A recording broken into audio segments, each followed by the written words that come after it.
Let us see the analysis of Robert Frost's poem West Running Brook. Robert Frost is one of the greatest American poets. He wrote the poem West Running Brook in the year 1928. His poetry contains his own philosophy and beliefs. This poem West Running Brook has some philosophical undertones. Frost loves to unite contraries in his poems. This poem West Running Brook begins with a conversation between the husband and the wife. The wife asks her husband Fred where the north is.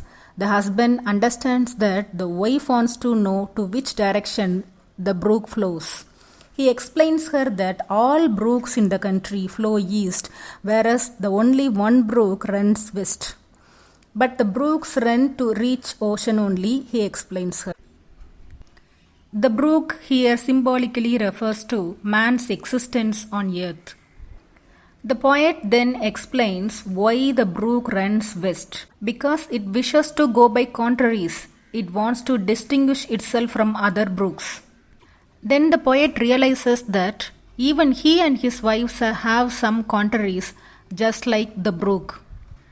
So he expresses that the husband, wife and the brook are the same because they go by contraries. They have married each other even though they have contraries.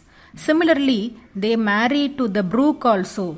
Just by building a bridge across the river, they wish to express their love and bond to the brook.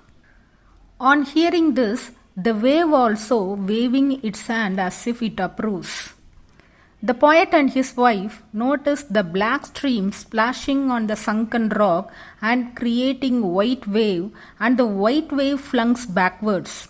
Now the white wave gets upper hand and the black one gets invisible.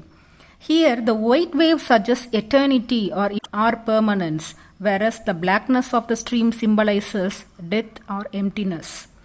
The black-white contrariness example also projects Frost's interpretation of life.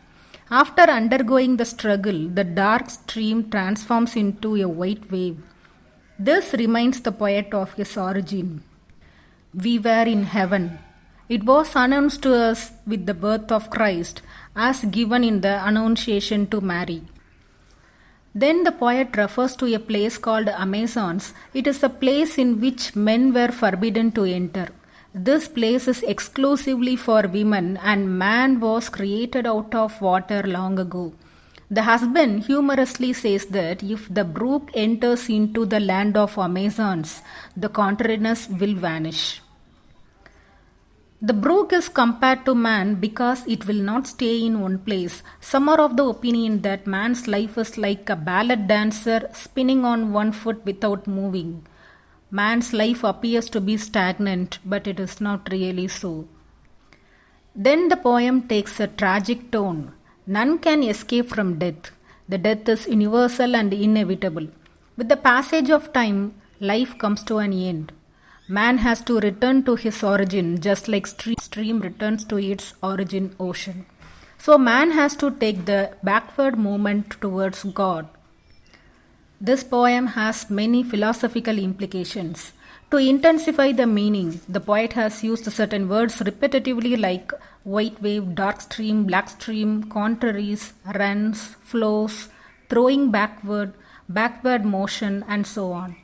The poem begins with casual talk between husband and wife and ends with philosophical note. Life is full of contraries. Through love, one can overcome the tragic aspect of life.